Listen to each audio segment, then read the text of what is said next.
Selamat pagi, salam sejahtera untuk kita semuanya. Perkenalkan, nama saya Eliana Trimarito, mahasiswi dari Politeknik Negeri Jakarta, jurusan Akuntansi Program Studi Keuangan dan Perbankan. Terlebih dahulu, saya mengucapkan terima kasih untuk Bapak Juni Marbun, SMM, selaku dosen pembimbing 1, yang telah meluangkan waktunya untuk memberikan bimbingan dalam penyusunan skripsi terapan ini. Dan untuk Ibu Dera R. Elimirati, selaku dosen pembimbing 2, yang telah meluangkan waktunya untuk memberikan bimbingan dalam penyusunan skripsi terapan ini. Selanjutnya, saya akan melakukan presentasi mengenai skripsi saya yang berjudul Analisis Pengaruh Financial Literasi, Overconfident, dan Herding Behavior terhadap keputusan investasi investor generasi milenial. Latar belakang penelitian saya yaitu berdasarkan data Custodian Central Effect Indonesia per akhir April 2021 menunjukkan adanya kenaikan jumlah investor di pasar modal yang terus mengalami kenaikan. Hal tersebut dapat dilihat berdasarkan tabel dari tahun 2017 hingga tahun 2020 terjadi kenaikan jumlah single investor identifikasi di pasar modal yang mengalami kenaikan yang signifikan. Hingga pada tahun 2020 kenaikan investor ini mengalami kenaikan sebesar 56%. Dan kenaikan itu terus berlanjut hingga April 2021 menunjukkan kenaikan investor sebesar 31,11% atau dengan jumlah investor 5 juta lebih. Dapat diketahui bahwa investor di pasar modal didominasi oleh generasi milenial, di mana generasi milenial menurut Budiati dan kawan-kawan pada tahun 2018 menyatakan bahwa generasi atau mereka yang lahir pada tahun 1980 sampai tahun 2000. Hal terlihat pada tabel yang kedua, di mana usia investor kurang dari 30 tahun memiliki persentase sebesar 57,4%. Dan usia 31-40 tahun memiliki persentase sebesar 21,8%. Dan usia 41-50 memiliki persentase sebesar 11,22%. Dan selanjutnya atau sisanya adalah di atas 50 tahun. Hal tersebut dapat diketahui bahwa investor di pasar modal didominasi oleh generasi milenial. Berdasarkan data sebaran demografi investor individu, Pulau Jawa menjadi nomor 1 dengan persentase investor sebesar 70,66%, dan yang kedua Pulau Sumatera sebesar 16,20%, dan Kalimantan persentasenya sebesar 5,17%, dan selanjutnya diikuti oleh pulau lain. Pembatasan dalam penelitian ini hanya meneliti investor yang berdomisili di Pulau Jawa.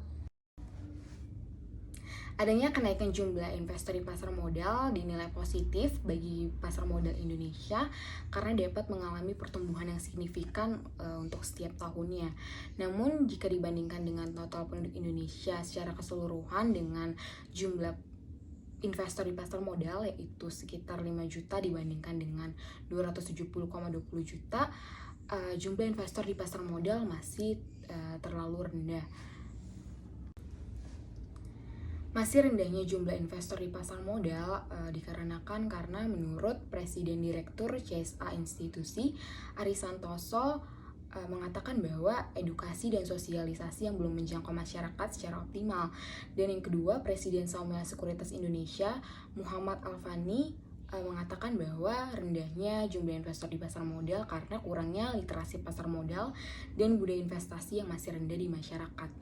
Dan hasil survei yang dilakukan oleh Program for International Student Assessment yang dirilis oleh Organization for Economic Cooperation and Development pada tahun 2019 menyatakan bahwa tingkat literasi Indonesia masih rendah, yaitu menempatkan ranking 62 dari 70 negara. Dan hal tersebut juga didukung oleh survei yang dilakukan oleh Otoritas Jasa Keuangan tahun 2020, yaitu survei nasional mengenai finansial literasi masyarakat, di mana terjadi kenaikan memang di tahun 2019, yaitu dengan persentase sebesar 38,03%. Namun jika dibandingkan dengan negara lain dan menurut Otoritas Jasa Keuangan, finansial literasi masyarakat Indonesia masih tergolong rendah. Yang mana kita ketahui bahwa financial literasi merupakan hal yang tidak terpisahkan dalam kehidupan individu dan menjadi kebutuhan dasar bagi setiap orang guna dalam membuat sebuah keputusan investasi. Hal ini karena financial literasi yang dimiliki seseorang akan menentukan perilakunya dalam mengambil sebuah keputusan investasi. Untuk itu, penulis menduga bahwa financial literasi dapat mempengaruhi keputusan investasi investor, terutama generasi milenial. Dalam membuat sebuah keputusan tak lepas dari faktor psikologi seseorang, di mana para peneliti terdahulu telah melakukan penelitian bahwa faktor psikologis menjadi salah satu faktor yang dapat mempengaruhi seseorang dalam memutuskan berinvestasi. Dalam hal ini, salah satu faktor psikologis yang akan peneliti teliti adalah overconfident, di mana overconfident ini adalah perilaku seseorang yang terlalu percaya diri terhadap kemampuan atau pengetahuan yang dimiliki, sehingga dia tidak mementingkan adanya resiko dari keputusan tersebut. Dan menurut Adeliana dan Mawardi tahun 2020, dalam membuat keputusan, generasi milenial terkadang membuat keputusan investasi yang tidak rasional dan seringkali tidak berdasarkan teori keuangan. Untuk itu, penulis menduga bahwa overconfident dapat mempengaruhi keputusan investasi seorang investor generasi milenial. Bahkan dalam pengambilan keputusan, seringkali investor mengikuti keputusan investor lain, atau dalam hal ini adalah herding behavior, di mana herding behavior ini adalah perilaku seseorang yang mengikuti keputusan orang banyak atau mayoritas karena dinilai atau dianggap keputusan mayoritas selalu benar. Dalam hal ini adalah fenomena di pasar modal yang kita ketahui terjadi peningkatan yang signifikan.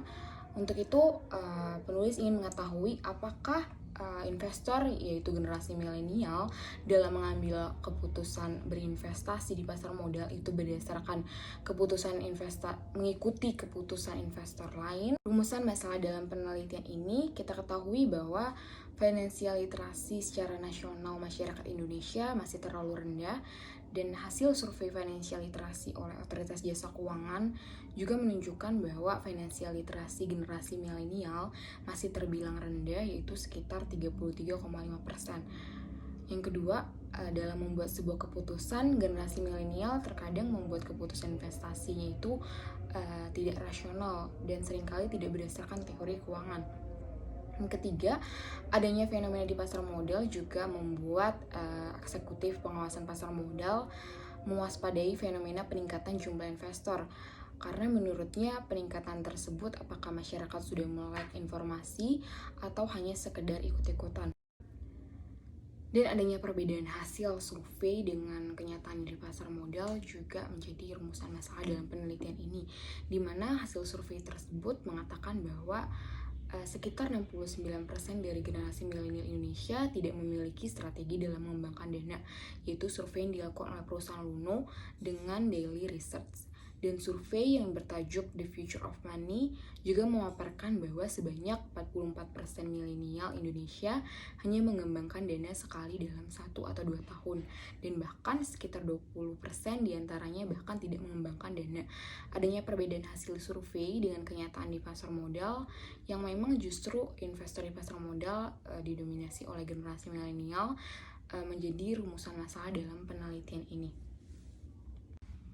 Sehingga tujuan dalam penelitian ini yang pertama, untuk mengetahui bagaimana pengaruh financial literasi terhadap keputusan investasi investor generasi milenial. Yang kedua, untuk mengetahui bagaimana overconfident berpengaruh terhadap keputusan investasi investor generasi milenial. Yang ketiga, untuk mengetahui bagaimana herding behavior berpengaruh terhadap keputusan investasi investor generasi milenial. Yang keempat, untuk mengetahui apakah financial literasi, overconfident, dan herding behavior berpengaruh secara simultan terhadap keputusan investasi investor generasi milenial. Selanjutnya membahas landasan teori dari setiap variabel. Yang pertama, financial literasi. Menurut Olivier et al. 2019 menyatakan bahwa financial literasi merupakan kemampuan untuk membuat penilaian berdasarkan pertimbangan untuk mengambil keputusan yang efektif tentang penggunaan dan manajemen uang, di mana indikator dalam mengukur financial literasi menurut Aryani tahun 2015 yang pertama basic financial concept, yang kedua saving and borrowing, yang ketiga insurance, dan yang keempat is investment. Dan dalam financial literasi didukung juga dengan teori expected utility yang dipublikasikan oleh Newman and Morgenstern tahun 1947 yang berprinsip bahwa konsumen itu akan selalu berpikir rasional dan memaksimalkan keuntungan dalam mengambil sebuah keputusan. Yang kedua adalah variable overconfidence, di mana menurut Pradikasari dan Isbana tahun 2018, overconfident adalah perasaan percaya diri yang terlalu berlebihan yang berakibat tidak baik dalam pengambilan keputusan investasi. Dan indikator dalam mengukur overconfident menurut Budiarto dan Susanti tahun 2017, yang pertama ketepatan pemilihan investasi, yang kedua percaya dengan kemampuan diri sendiri, yang ketiga percaya pada pengetahuan yang dimiliki, yang keempat keyakinan pemilihan investasi. Selanjutnya yang ketiga herding behavior, di mana menurut Narasanto dan Tandelin tahun 2012 menyatakan herding behavior adalah suatu fenomena yang dimana seorang investor lebih memilih untuk mengikuti keputusan yang dibuat oleh investor lainnya karena dirasa investor lainnya memiliki informasi yang tidak dia ketahui. Dan untuk indikator dalam herding behavior menurut Rosdiana tahun 2020, yang pertama adalah the influence of other investor decision, yang kedua the influence of other investor decision in investment transaction, yang ketiga reaction to change in other investment decision. Nah, yang keempat yaitu Y, keputusan investasi, di mana menurut Wulandari dan Iramani tahun 2014, keputusan investasi merupakan suatu kebijakan atau keputusan yang diambil untuk menanamkan modal pada satu atau lebih aset untuk mendapatkan keuntungan di masa yang akan mendatang. Untuk mengukur indikator dalam keputusan investasi menurut Tandelin tahun 2010 dan Putri dan Hamidi tahun 2019, yang pertama indikatornya itu adalah return, yang kedua risk, dan yang ketiga adalah hubungan tingkat resiko dan return yang akan diharapkan. Untuk penelitian terdahulu dapat diketahui sebelah kiri adalah yang berpengaruh, yang sebelah kanan adalah yang tidak berpengaruh. Di mana untuk financial literasi, dua penelitian menyatakan bahwa financial literasi berpengaruh secara signifikan terhadap keputusan investasi, dan dua penelitian juga menyatakan bahwa financial literasi tidak berpengaruh terhadap keputusan investasi. Untuk overconfident, 4 penelitian menyatakan bahwa overconfident berpengaruh terhadap keputusan investasi, dan 3 penelitian menyatakan bahwa overconfident tidak berpengaruh terhadap keputusan investasi. Dan untuk herding behavior, penelitian Adiliana dan Mawar tahun 2020 menyatakan bahwa herding behavior berpengaruh terhadap keputusan investasi, dan penelitian yang dilakukan oleh Bakar dan Cui Yi tahun 2015 menyatakan bahwa herding behavior tidak berpengaruh signifikan terhadap keputusan investasi. Adanya perbedaan hasil dari beberapa peneliti juga menjadi rumusan masalah dalam penelitian ini. Maka untuk rangka pemikiran dan hipotesis pada penelitian ini, untuk hipotesis pertama atau H1 yaitu financial literasi berpengaruh signifikan terhadap keputusan investasi investor generasi milenial. Untuk hipotesis kedua atau H2 yaitu overconfident berpengaruh signifikan terhadap keputusan investasi investor generasi milenial. Untuk hipotesis ketiga atau H3, herding behavior berpengaruh signifikan terhadap keputusan investasi investor generasi milenial. Dan untuk hipotesis keempat atau H4, financial literasi, overconfident, dan herding behavior berpengaruh secara simultan terhadap keputusan investasi investor generasi milenial. Untuk metode penelitian, jenis penelitiannya itu ada penelitian kuantitatif dengan objek penelitian financial literasi, overconfident, dan herding behavior. Dan untuk metode pengambilan sampel yaitu menggunakan proposal sampling, di mana metode ini adalah metode pengambilan sampel dengan berbagai ketentuan. Ketentuan yang pertama, dalam penelitian ini yaitu responden adalah investor generasi milenial, yaitu lahir di tahun 1980 sampai di tahun 2000. Dan yang kedua berdomisili di Pulau Jawa, yaitu Jawa Barat, Jawa Tengah, Jawa Timur, Banten, DKI Jakarta, dan Yogyakarta. Dan yang ketiga sudah melakukan transaksi di sini adalah transaksi penjualan atau pembelian dalam portofolionya minimal 3 kali transaksi. Dan untuk mengetahui berapa banyak sampel yang dibutuhkan, maka menggunakan rumus N sama dengan Z kuadrat dibagi 4 dikali MOE kuadrat. Maka didapat sebanyak 100 responden yang digunakan dalam penelitian ini. Untuk jenis data yaitu data primer, yaitu data yang diambil dan dikelola langsung berdasarkan sumbernya yaitu responden. Dan sumber data yang digunakan yaitu menggunakan skala Likert 1 sampai 5. Untuk metode analisis data, yang pertama dilakukan uji instrumen dengan uji validitas dan uji reliabilitas. Yang kedua dilakukan uji asumsi klasik, yaitu uji normalitas, uji multikoliniaritas, dan uji heteroskedastisitas. Yang ketiga, analisis regresi linear berganda. Yang keempat, uji hipotesis, yaitu uji T secara parsial dan uji F secara simultan. Dan yang kelima, dilakukan uji koefisien determinasi. Selanjutnya, dalam pengambilan data yang telah disebarkan melalui kuesioner kepada 100 responden, dapat diketahui hasil karakteristik responden yang pertama berdasarkan jenis kelamin. Diketahui bahwa responden dengan jenis kelamin perempuan lebih dominasi dibandingkan dengan laki-laki, yaitu sebesar 52% atau 52 orang. Hal tersebut dapat terjadi karena penyebaran kuesioner ini dilakukan menggunakan sosial media, yaitu Instagram, di mana menurut data yang dirilis oleh Napoleon Cat, jumlah pengguna Instagram di Indonesia didominasi oleh perempuan. Dan diperkirakan juga bahwa perempuan cenderung memiliki kepedulian yang lebih tinggi dalam merespon kuesioner. Dan responden berdasarkan tahun kelahiran dapat diketahui bahwa 77 responden memiliki tahun kelahiran antara 1996 sampai 2000. Hal tersebut dapat terjadi karena menurut Sakti tahun 2020 menyatakan bahwa generasi yang lahir setelah tahun 1995 memiliki tingkat pendidikan dan penggunaan teknologi yang sangat tinggi, di mana generasi tersebut memanfaatkan pengguna media sosial yang paling imajinatif dan memiliki gaya hidup yang tidak lepas daripada internet. Responden berdasarkan jenis pekerjaan, mayoritas responden dalam penelitian ini memiliki pekerjaan sebagai pegawai swasta, yaitu sebanyak 45 responden. Hal tersebut dapat terjadi karena memang sebagian besar penduduk Indonesia mempunyai pekerjaan sebagai karyawan, di mana dalam hal ini disebut sebagai pegawai swasta.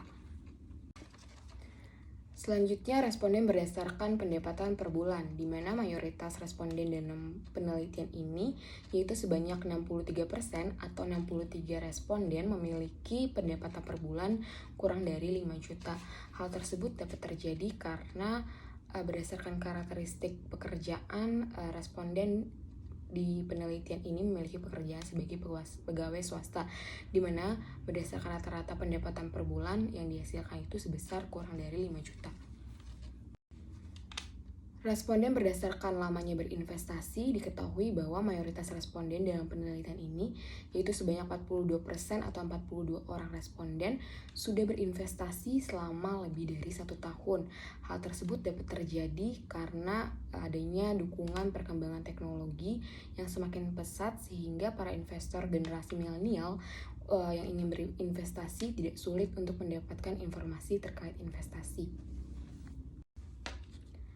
Selanjutnya, responden berdasarkan sudah berapa kali melakukan transaksi, pembelian atau penjualan pada portofolionya.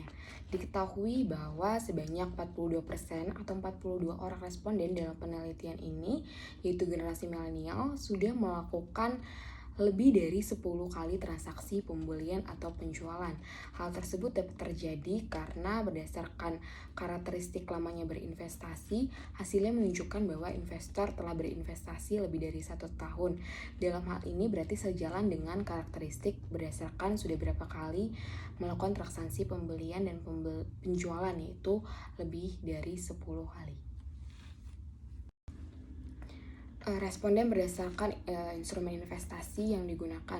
Mayoritas responden dalam penelitian ini, yaitu sebanyak 49 responden, memilih reksadana sebagai instrumen investasi yang digunakan.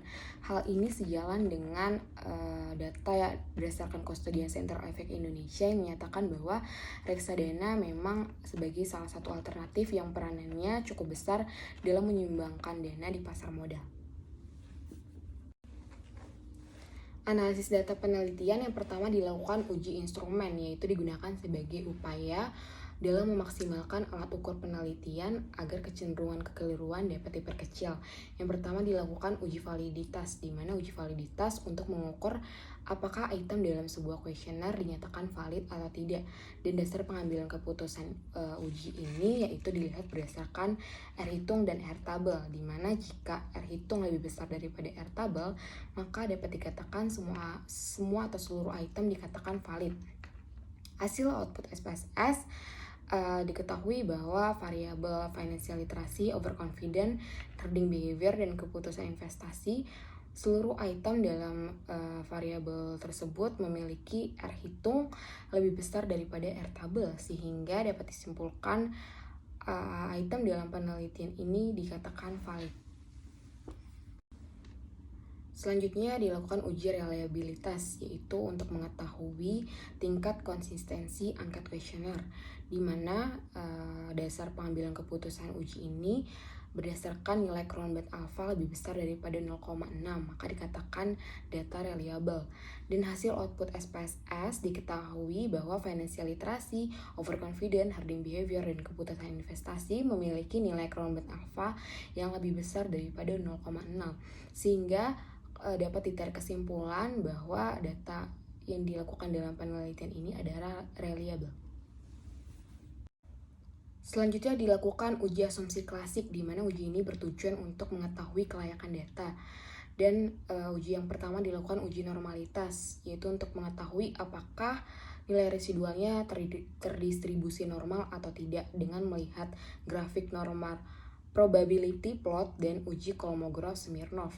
Dapat diketahui bahwa hasil output SPSS untuk normal probability plot dapat dilihat bahwa titik-titik mengikuti garis diagonal, maka disimpulkan bahwa data dalam penelitian ini berdistribusi normal. Dan untuk uji Kolmogorov-Smirnov diketahui bahwa nilai signifikansi dalam penelitian ini lebih besar daripada 0,05, yaitu sebesar 0,137, maka dapat disimpulkan bahwa data berdistribusi normal.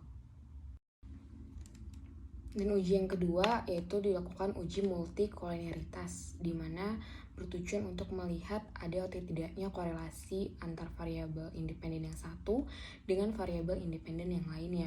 Dan dasar pengambilan keputusan dalam uji ini berdasarkan nilai toleransi yang lebih besar daripada 0,1 dan nilai FIF kurang dari 10, maka disimpulkan tidak terjadi multikoliniaritas.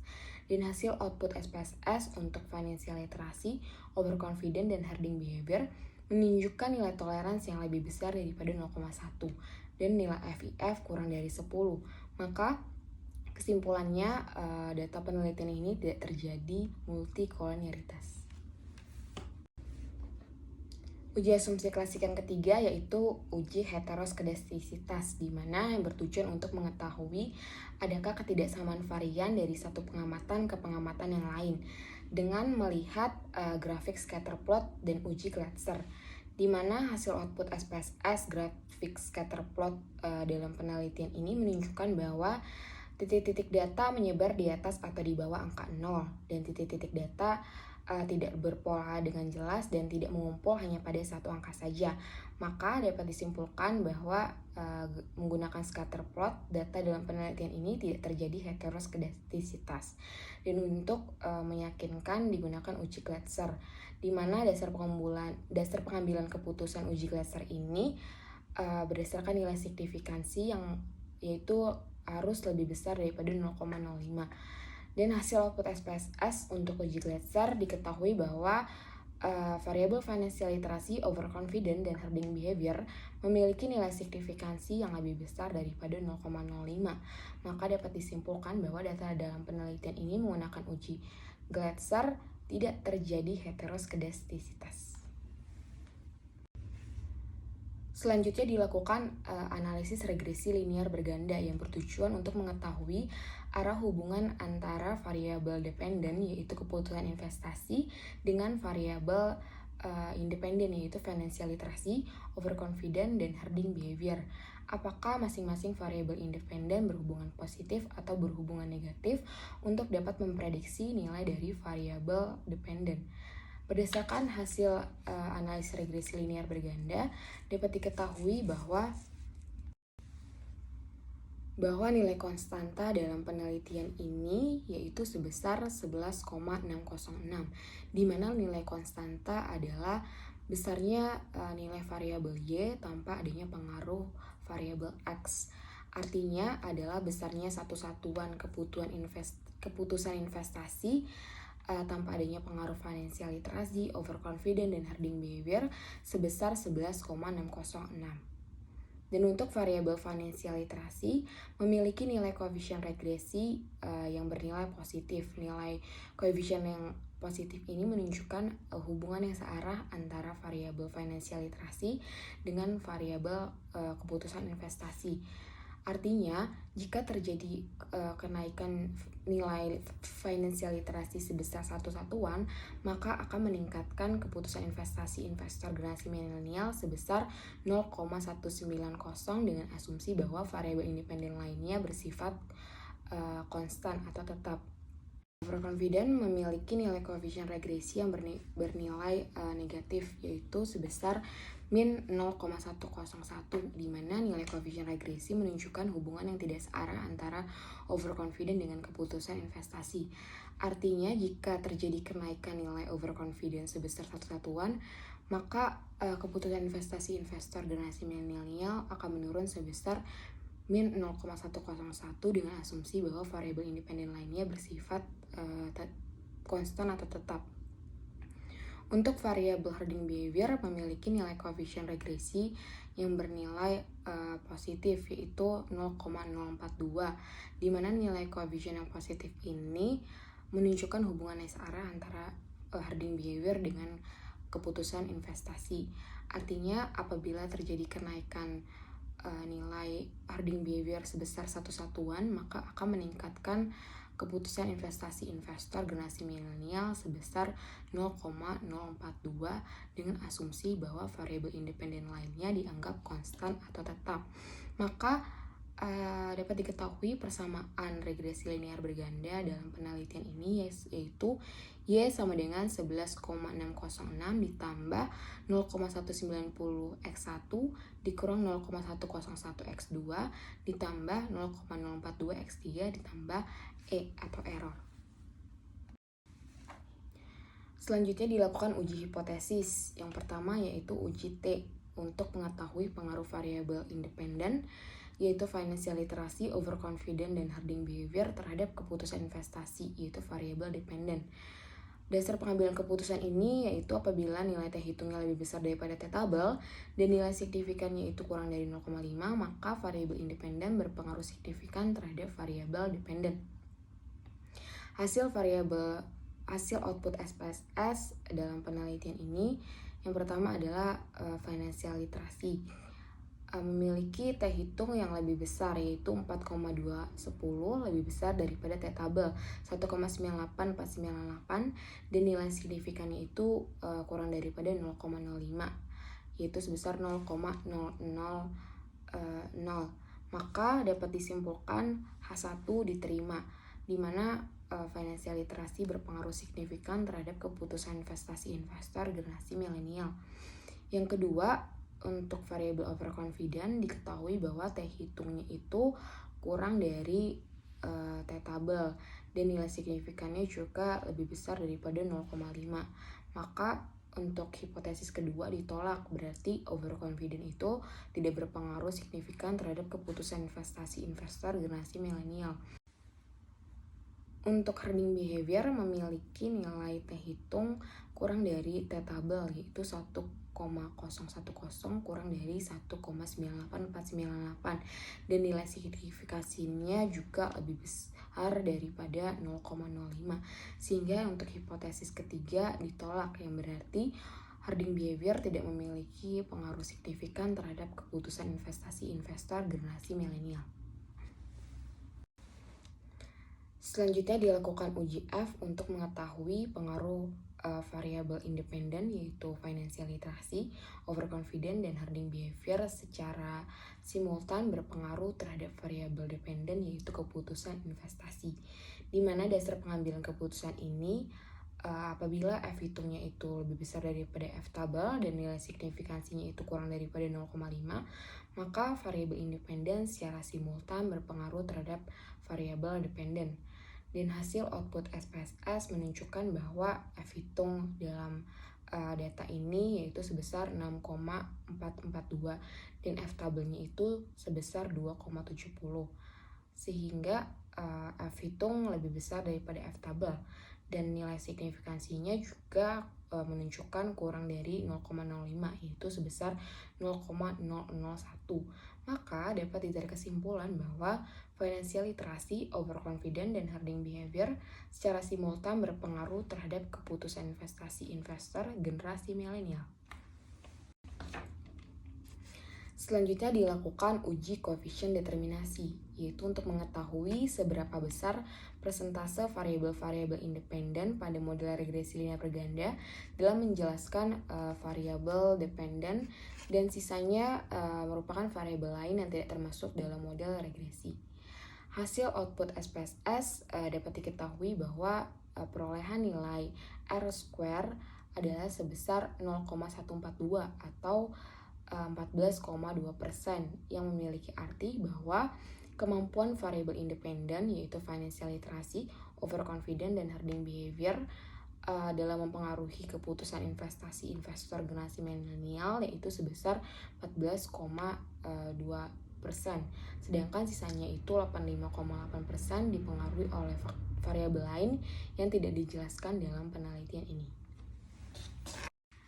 Berdasarkan hasil pengujian dan pembahasan mengenai pengaruh financial literacy, overconfident, dan hoarding behavior terhadap keputusan investasi investor generasi milenial yang berdominasi di Pulau Jawa, maka dapat ditarik beberapa kesimpulan. Yang pertama, financial literacy berpengaruh signifikan terhadap keputusan investasi.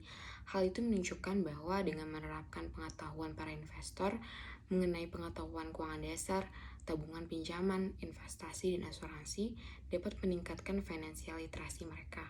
Dengan tingkat financial literacy yang semakin tinggi, maka semakin tinggi juga keputusan investasi investor generasi milenial dalam berinvestasi.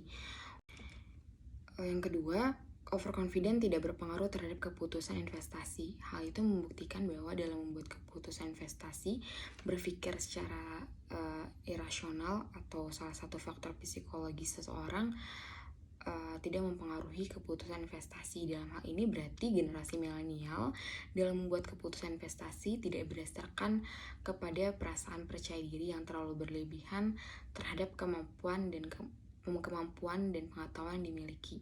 Dengan kata lain, dengan tidak berpengaruhnya overconfident terhadap keputusan investasi sebenarnya berdampak baik, karena berarti dari sini generasi milenial sudah memperhatikan faktor lain sebagai acuan dalam pengambilan keputusan investasi. Dan yang ketiga, hoarding behavior tidak berpengaruh terhadap keputusan investasi.